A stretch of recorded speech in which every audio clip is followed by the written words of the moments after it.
দীর্ঘদিনের জল্পনা কল্পনার অবসান ঘটিয়ে অবশেষে বড় ধরনের যুদ্ধে জড়িয়েছে ভারত পাকিস্তান। ভয়াবহ এই যুদ্ধে কেউ কাউকে ছাড় দিতে নারাজ।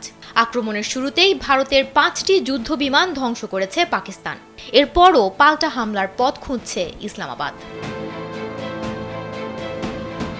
পাকিস্তানের উপপ্রধানমন্ত্রী ও পররাষ্ট্রমন্ত্রী ইসহাক দার অভিযোগ করেছেন, বুধবার রাতে ভারতের প্রায় 80টি যুদ্ধবিমান অপারেশন সিঁদুরে অংশ নেয়।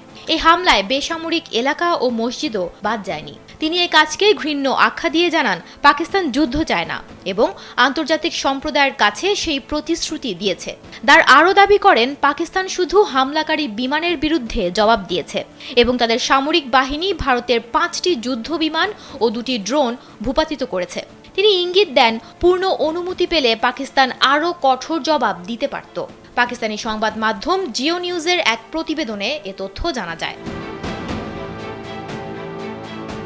অন্যদিকে ভারত শাসিত কাশ্মীরের পেহেলগামে হামলার 2 সপ্তাহ পর ভারত পাকিস্তানের 9টি স্থানে 24টি ক্ষেপণাস্ত্র নিক্ষেপ করে 70 জন নিহত হওয়ার দাবি করেছে।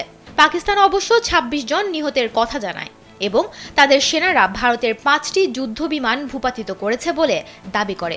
ভারত 3টি বিমান বিধ্বস্তের কথা স্বীকার করেছে। এই পরিস্থিতিতে পাকিস্তানের জাতীয় নিরাপত্তা কমিটি ভারতকে জবাব দেওয়ার জন্য সেনাবাহিনীকে অনুমতি দিয়েছে, যা দুই দেশের মধ্যে উত্তেজনা আরও বাড়িয়েছে।